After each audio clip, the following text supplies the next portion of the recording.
En manchette aujourd'hui, Collectivité Zen, l'Assomption d'Autrey a été officiellement fondée. Bonjour et bienvenue à votre bulletin de nouvelles du 24 mars 2023. Daniel Yvon au pupitre aujourd'hui en remplacement de Alain Bellumeur. Hier soir, devant plus d'une vingtaine de personnes à Saint-Cuthbert, était l'assemblée de fondation de l'OBNL Collectivité Zen. Un nouveau et premier CA a été formé avec M. Guy Boudreau, Louise Morin, Paul Bibeau, Marc Vallée et Marie-Ève Boucher. Un petit peu l'historique de cette association, de cette OBNL. Donc, dans un premier temps, nous allons écouter Mme Danielle Domès qui nous parle de l'historique du projet. Collectivité Zen, on va partir un peu, expliquer un peu qu'est-ce que c'est le projet des collectivités Zen et le Front commun pour la transition énergétique, pour commencer. Dans le fond, les collectivités Zen font partie du projet Québec Zen, du Front commun. Le Front commun compte 90 organisations au Québec qui représentent 1,7 million de personnes réparties sur tout le territoire du Québec. Tous ces gens-là contribuent collectivement à la mise en œuvre d'une transition énergétique structurante, porteuse de justice sociale vers une société neutre en carbone. La phase 1 du projet Québec Zen, ça a été d'élaborer une feuille de route pour un Québec vers la carboneutralité. Il y a plus de 190 individus appartenant à 85 organisations qui ont participé à l'élaboration de cette feuille de route. La phase 2, c'est les collectivités Zen. Zen, zéro émission nette. Alors, les collectivités, c'est le travail sur le terrain, c'est la mise en œuvre de la feuille de route. À ce jour, il y a 8 collectivités Zen au Québec. Il y a eu 4 premières collectivités qui ont été reconnues par le Front commun en 2021, celles de Laval, Lachine, Capitale-Nationale, Saguenay-Lac-Saint-Jean. L'an 2, en 2022, collectivité Zen l'Assomption d'Autrey, Outaouais, Ahuntsic, Gaspésie. Et il y a 4 nouvelles collectivités qui vont être officiellement reconnues au printemps 2023. Donc, on sera 12 collectivités au Québec. Toutes ces collectivités-là ont un support proactif du Front commun pour la transition énergétique, puis un réseau robuste de partenaires nationaux. On est vraiment très, très, très bien appuyés. Pour ce qui est de Collectivité Zen, l'Assomption d'Autrey, je vais vous faire un bref historique.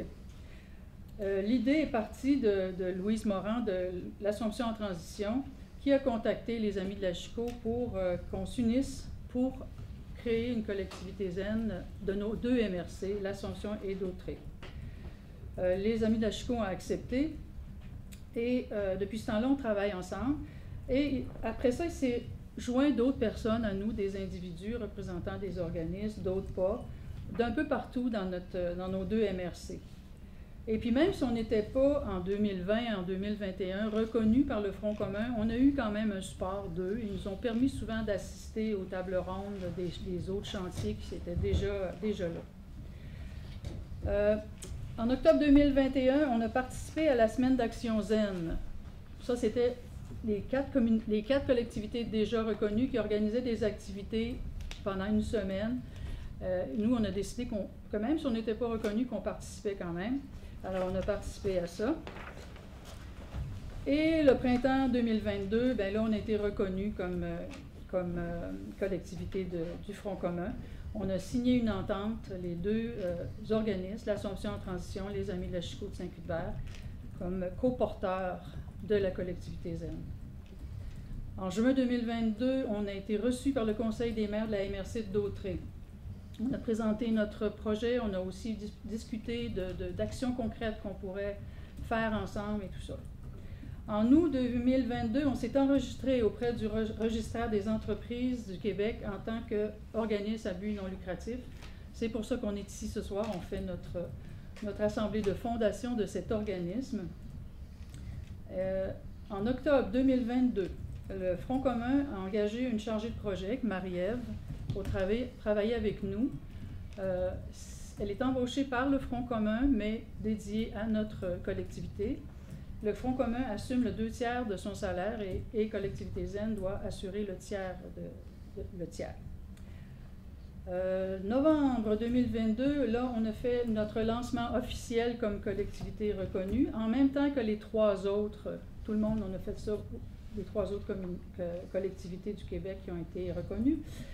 Et nous, vu qu'on avait 2 MRC, on a fait 2 lancements. On en a fait un le 2 novembre à la salle des maires de la MRC de Dautré. Et le 9 novembre, on en a fait un autre au Grand Café du Cégep de la Naudière à l'Assomption. Ces lancements-là ont été accompagnés de consultations publiques sur 5 enjeux importants de transition: l'éducation, l'habitation, modèle agricole, sécurité alimentaire, consommation et production, aménagement du territoire et transport. Avant le lancement à l'Assomption, Nathalie Berthélémy, qui fait partie de l'équipe et qui devait être... Elle est là, Nathalie. Bonjour, Nathalie. Alors, Nathalie Berthélémy de Cadet, dans le cadre de la semaine des éveilleurs de conscience du Cégep, elle a fait une conférence « L'empreinte carbone de votre territoire, un outil citoyen pour agir pour le climat ». Et dernièrement, en février 2023, on a organisé une conférence au Balmasquis à Saint-Gabriel sur la décarbonation des bâtiments. C'était une première conférence d'une série qui va se promener un peu partout sur notre territoire. Et on se retrouve à aujourd'hui, 23 mars 2023, Assemblée générale de notre fondation, de notre organisme. Merci, Mme Demers, pour l'historique de cette belle organisation. Maintenant, nous allons entendre M. Marc Vallée, qui a été justement nouvellement élu au conseil d'administration, qui a tenu à prendre la parole à la fin de la rencontre. Non, mais c'est un peu ça, toute la discussion qu'on a au niveau du comité et de la collectivité Z, c'est toute la question de la place des citoyens dans la lutte contre les changements climatiques. Moi, je regarde le rapport du GIEC qui a été déposé dernièrement. On a vu la catastrophe annoncée. On voit l'inertie des gouvernements. On voit l'inertie des compagnies pétrolières qui continuent à extraire du pétrole, qui vont continuer si on les arrête pas. Et la seule façon de les arrêter, ça va être les citoyens qui vont les arrêter. Comme on a fait pour TransCanada, comme on a fait pour GNL Québec, comme on va faire pour le 3e lien, qui est à veille de mourir de sa propre mort. Et c'est les citoyens qui vont bloquer ça. Et la meilleure façon de s'impliquer, pour moi, en tout cas, ce que j'ai vu à date, c'est à travers des collectivités. Parce qu'on s'en va justement chercher toutes les solidarités dans les territoires, puis on va chercher les appuis de tout le monde qui sont prêts à lutter, indépendamment des gouvernements. Puis la question que la dame posait tantôt, oui, mais s'il y en a qui s'imposent, s'il y en a qui viennent, venez-vous-en, les amis. Venez-vous-en, les amis, dans notre collectivité. On va vous accueillir, on va même vous dire bravo. Et vous allez avoir un vote. Tu ne seras pas le député qui va parler au nom de ton député, tu vas parler en ton nom à toi. Puis si ton parti est prêt à appuyer, puis à aller dans cette direction-là, bien bravo, le Front commun, à ce moment-là, il va faire des gains au niveau national, pas juste au niveau régional. Donc, c'est ça, la collectivité Z. Puis plus il va en avoir dans les territoires, plus il va en avoir partout, plus on va se développer, plus cette force-là va forcer les gouvernements à changer son fusil d'épaule, à changer ses politiques climatiques. C'est ça, d'après moi, qui va peut-être nous sauver, parce que la porte à ça est de plus en plus refermée, là, quand on regarde ce que le GIEC nous a dit. Là, les changements doivent être rapides, les décisions doivent être courageuses des gouvernements, puis c'est nous autres, avec le monde proche des problèmes, qui vont peut-être réussir à faire ce changement. Donc, vraiment, félicitations à la naissance de cette OBNL que nous suivrons au cours des prochains mois. On continue en deuxième partie de notre premier bloc de notre entrevue avec Mme Francine Lévesque, qui, comme elle l'a mentionné, elle a fait beaucoup de voyages et son livre s'appelle « L'envers du voyage ». Cette fois-ci, elle nous parle de ses coups de cœur et de ses désirs de voyage. Vous êtes rendu auteur. Vous avez fait une petite allusion à la pandémie, ce 2 ans-là, 2 ans et demi, à rester, je présume, là, où je dis, à être moins active au niveau des voyages. Vous avez vécu ça comment? En grimpant ces murs, en vous retenant, ou vous avez trouvé d'autres façons de sortir de cette crise-là? Non, j'ai découvert mon chez nous. Ah, OK. Parce que moi, je suis toujours en mouvement. Et là, je me suis dit, ah, on est bien chez nous. La première année, premièrement, quand la pandémie est arrivée, j'étais sur l'île de Roatan, au Honduras. Mhm. Et nous avons pris les 2 derniers sièges sur l'avion de retour avec Sunwing. Et là, on est rentré chez nous et je devais aller au Cap-Vert au mois de novembre. Ça a été évidemment annulé. On devait aller en Europe l'été, ça a été annulé. Le Cap-Vert a été annulé en 2021 également. Et en 2022, au mois de décembre dernier, nous étions en France depuis 6 semaines. La veille de notre départ pour le Cap-Vert, on a été testé COVID. Ah, mon Dieu, oui. Et là, on est donc revenu au Canada. On n'a pas eu le choix.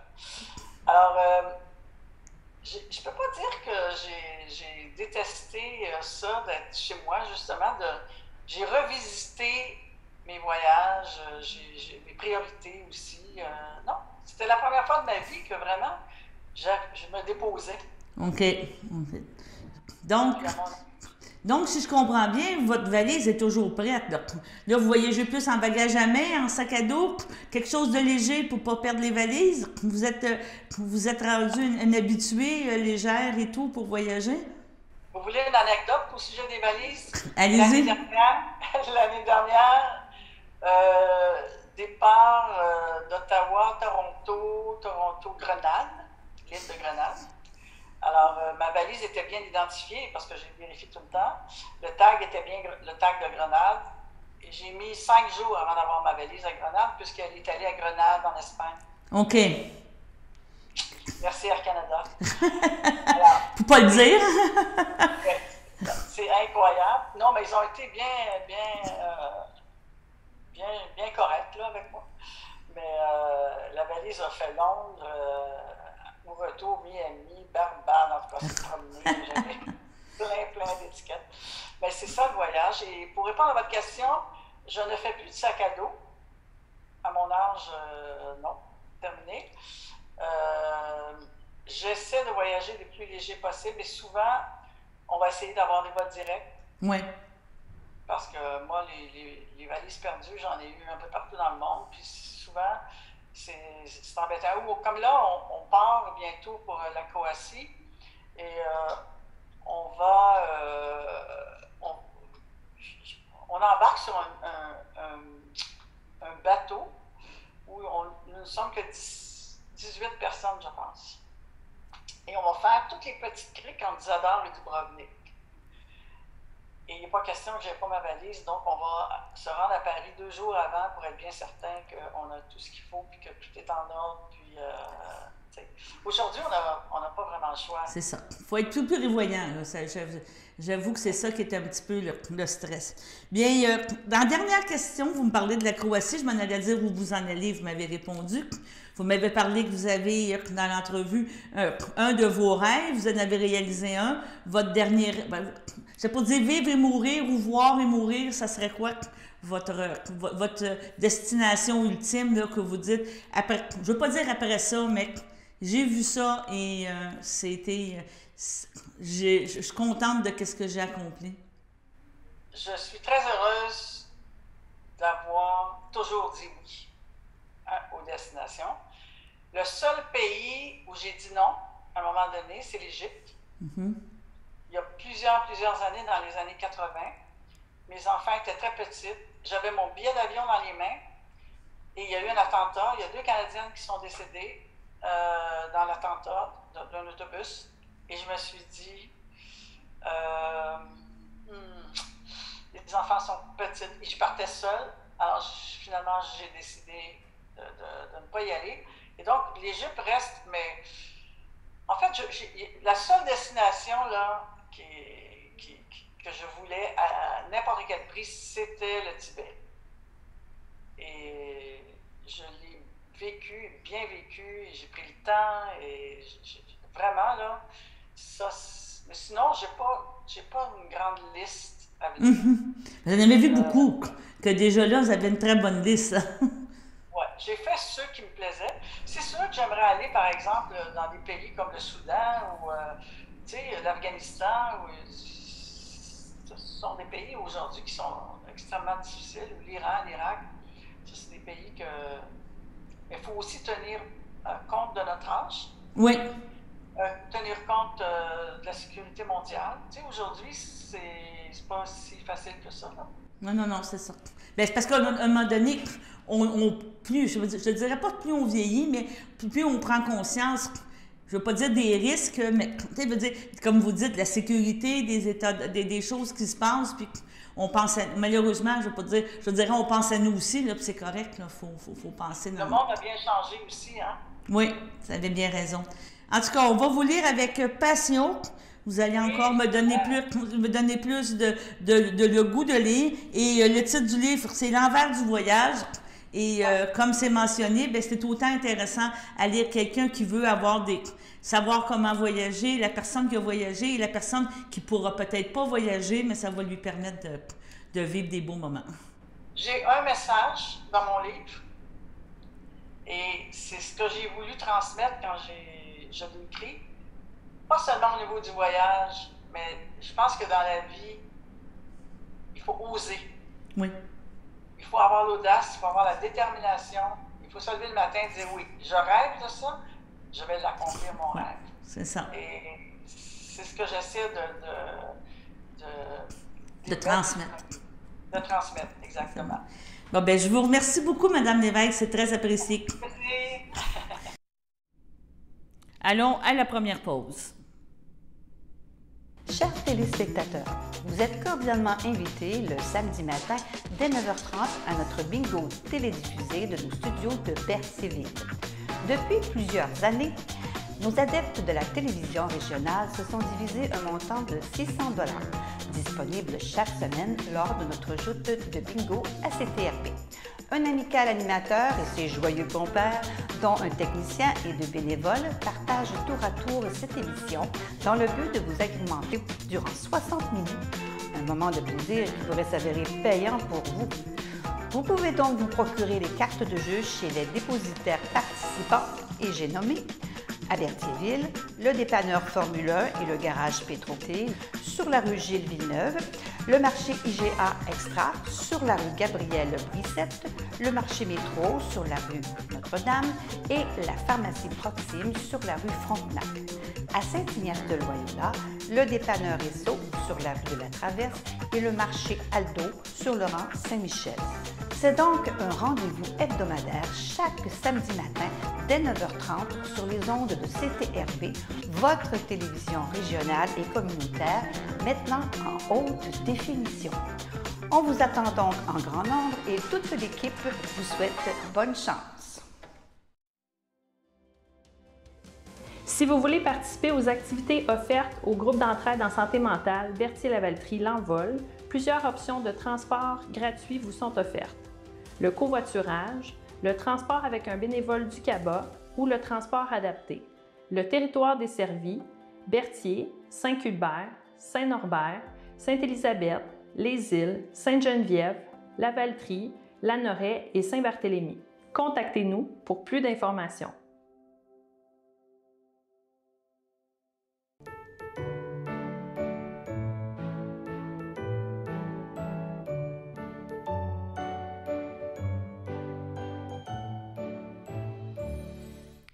Pour le 24 mars, le CABA désire souhaiter bon anniversaire à Carmen Rémillard et les filles d'Isabelle à Marguerite Gravel. Allons pour la fin de semaine, le 25 mars, Monette Collecq-Roy, bon anniversaire de la part des filles d'Isabelle. Et le 26 mars, Gilles Dupuis, Claire Dalcourt, Agnès Courchaine, Robert Forêt, Martin Coulombe, tous membres de la FADOC de l'île du Pâtre, vous souhaitent justement bon anniversaire. On vous parle de deux activités à faire en fin de semaine.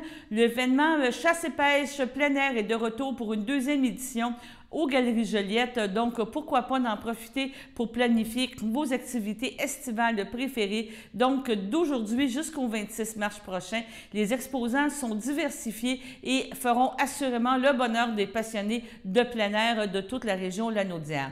Vous pourrez y garder votre coffre à pêche grâce à de nombreux leurres artisanaux disponibles sur place. Des guides de pêche vous proposons des sorties mémorables pour cet été. Les chasseurs auront accès à plusieurs trouvailles et des conseils pour la saison à venir. Des exposants agroalimentaires vous proposeront de délicieuses recettes locales. En tout, une quarantaine de kiosques s'étaleront de l'entrée 1 à l'entrée 6 afin de planifier votre saison. De nouveau cette année, il y aura une conférence sur l'appel du gibier qui va être prévue le 25 mars dès 13h30 à l'entrée 1. Si vous voulez avoir plus d'informations, vous pouvez aller sur le site des Galeries Joliette. Et samedi soir, CTAB sera présent et ce sera le lancement du livre de Louis-Vincent Barthes. On connaît bien Louis-Vincent Barthes, qui est un Saint-Ignaciois, un Loyauloise, comme on dit, qui vient de Saint-Ignace et qui lancera son prochain livre, L'épopée des bateaux blancs. Donc, Louis-Vincent, un passionné d'histoire et un passionné de l'aventure nautique, étant lui-même un officier sur les bateaux qui sillonnent le Saint-Laurent et les Grands Lacs. Maintenant, allons à la deuxième pause.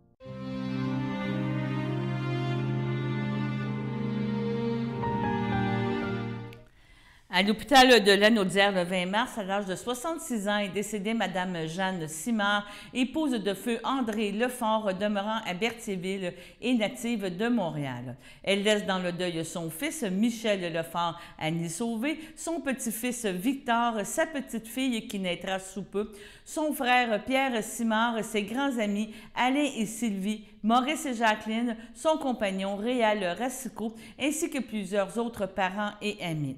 Selon ses volontés, aucune cérémonie n'aura lieu. À son domicile, le 13 mars, à l'âge de 79 ans, est décédé M. Jean-Jacques Brissette, fils de feu Joseph Brissette et feu Marie-Ange Turgeon, demeurant à Berthierville. Il laisse dans le deuil cousins-cousines et plusieurs autres parents et amis. La famille vous accueillera le dimanche 26 mars dès 12h30 à la chapelle du complexe Efterio de Berthierville. Suivra une liturgie en ce même lieu à compter de 14h. M. Jean-Jacques Brissette sera inhumé au cimetière de Berthierville à une date ultérieure.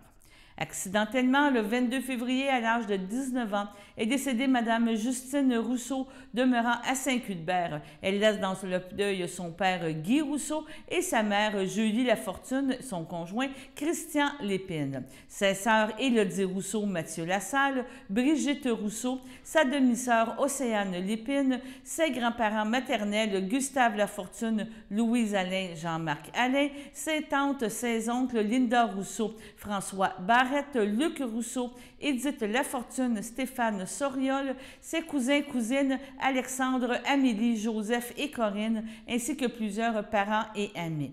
La famille vous accueillera ce soir, le 24 mars, à compter de 19h jusqu'à 21h, et le 25 mars, dès midi, vous accueillera dès midi au centre funéraire Efterio, et ça de midi à 14h. Au CHSLD, Émile Metdoff, le 13 mars, à l'âge de 95 ans, est décédée Mme Armande Barrette, épouse de feu M. Marcel Caron, demeurant à Repentigny et autrefois de Saint-Barthélemy. Elle laisse dans le deuil ses enfants, Alain Monica Ristucci, Lynn Pierre Lonval, ses petits-enfants, Maxime Olivier, Sabrina Catherine, Gabriel Alvaro, ses arrière-petits-enfants Lewis et Louis, sa sœur et ses belles-sœurs Lise Barrette, Pierre Étier, Réjeanne Coutu, feu Irénique Barrette, Monique Caron, feu Jean-Marie Barrette, Marguerite Caron, feu Réal Lamoureux, Lucie Caron, Marie-Berthe Caron, ainsi que plusieurs neveux, nièces, autres parents et amis. Vos témoignages de sympathie peuvent se traduire par des dons à la Société Alzheimer.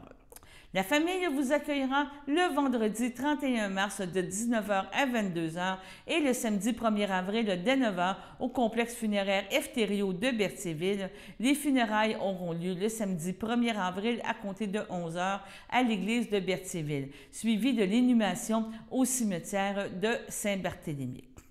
À la résidence champêtre de Saint-Ambroise, le 3 mars, à l'âge de 78 ans, est décédé M. Jean-Pierre Dufresne, fils de feu Jules Dufresne et de Madeleine Bérard, demeurant à Berthierville et autrefois de Saint-Barthélemy. Il laisse dans le deuil 16 enfants, Steve Dufresne, Anne Bellumeur, Nadia, ses petits-enfants, Anthony Dufresne, Jacob Dauphin, ses frères et belles-sœurs, Fernand Dufresne, Jocelyne Baudry, Gaston Dufresne, Madeleine Ladouceur, Bernard Dufresne, Manon Savignac, Richard Dufresne, Ginette Bélanger, Normand Dufresne, Jacqueline Simard, Denise Poirier, feu Raymond Dufresne, ainsi que plusieurs neveux, nièces, autres parents et amis. La famille vous accueillera le 1er avril dès 12h30 à l'église de Saint-Barthélemy. Suivra les funérailles à compter de 14h. M. Dufresne sera inhumé au cimetière de Saint-Barthélemy à une date ultérieure. Sur ce, allons à la météo.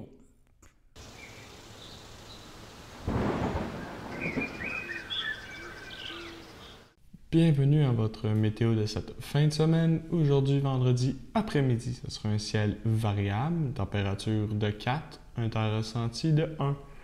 Vendredi soir, c'est des passages nuageux, température de -1, un temps ressenti de -5. Vendredi nuit, c'est généralement dégagé, une température de -9, un temps ressenti de -14. Samedi matin, c'est un ciel variable, température de -8, un temps ressenti de -13. Samedi après-midi, c'est de la neige fondante, une température de 2, un temps ressenti de -3, moins de 1 cm de neige. Samedi soir, ce sera de la neige, une température de 1, un temps ressenti de -5, environ 5 cm de neige. Samedi nuit, ce sera de la neige, une température de 1, un temps ressenti de -4, moins de 1 mm de pluie et environ 5 cm de neige. Dimanche matin, ce sera de la pluie et de la neige, une température de 2, un temps ressenti de -4, environ 1 mm de pluie et moins de 1 cm de neige. Dimanche après-midi, ce sera nuageux avec averse, une température de 4, un temps ressenti de 1, environ 1 mm de pluie. Dimanche soir, c'est des risques d'averse, une température de 3, un temps ressenti de -1, environ 1 mm de pluie. Dimanche nuit, c'est des passages nuageux, une température de -1, un temps ressenti de -5. Et voilà, c'était tout pour votre météo. Donc, merci beaucoup Alexandre pour la météo. Encore une fin de semaine un petit peu plus difficile. On parle de neige, un petit peu de pluie, en espérant que vraiment le printemps s'installe avec de la belle température. Sur ce, on vous souhaite une très belle fin de semaine. Revenez avec nous lundi pour un prochain bulletin de nouvelles à compter de 18h. Bonne fin de journée!